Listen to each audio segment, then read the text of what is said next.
Beauty.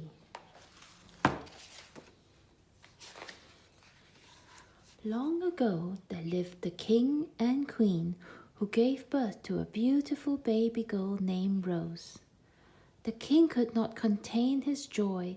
He held a great feast to celebrate. He invited friends, family, and 12 fairies who lived in this kingdom. After an amazing feast, each of the fairies gave Rose a magical gift.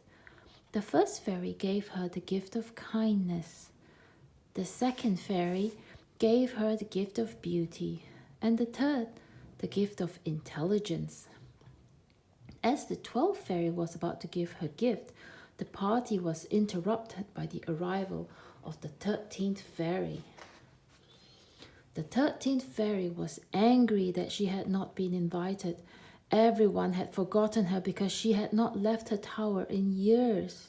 She cursed the child. When the princess is 15 years old, she will prick her finger with a spindle and fall down dead.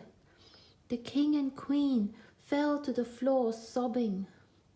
The 12th fairy, whose gift had not been given, stepped forward. Fear not, Rose shall not die.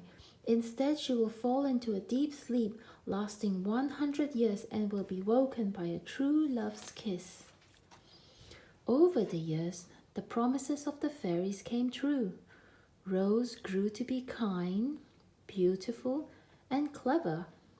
The king and queen ordered every spindle across the kingdom to be destroyed and never told Rose of the curse. On the morning of her 15th birthday, Rose woke early. She wandered through the halls and gardens until she felt curiously drawn in one direction. She came to an old tower she had never seen before. Rose climbed the winding staircase and opened a little door. In a small room sat an old woman with a spindle, busily spinning wool. "What are you doing?" asked the princess. "I'm spinning. Would you like to try?" asked the old woman. The princess had hardly begun when she pricked her finger. At that moment she fell into a deep sleep, and the old woman was in fact the 13th fairy. The king and queen burst into the room, but it was too late. The king and queen laid their daughter in a beautiful chamber at the top of the castle. Not wanting to live without her, they asked the 12th fairy to put them to sleep too. The whole castle soon fell into a deep slumber.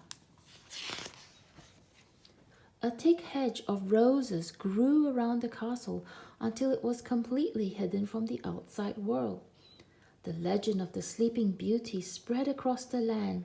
People from all over the world tried to reach the castle to wake her with a kiss, but the vicious rose thorns kept them away. Until after 100 years had passed, a prince came to the castle. He rode through the roses, which seemed to part like magic before him. He walked through the sleeping castle, passing servants and dogs, resting in the halls until he came to the chamber where Rose slept. The prince thought Rose was the most beautiful girl he'd ever seen. He gently kissed her and she woke up. They fell in love at first sight. The curse was lifted and the castle woke up around them. The prince and Rose were married and they lived happily ever after. The end.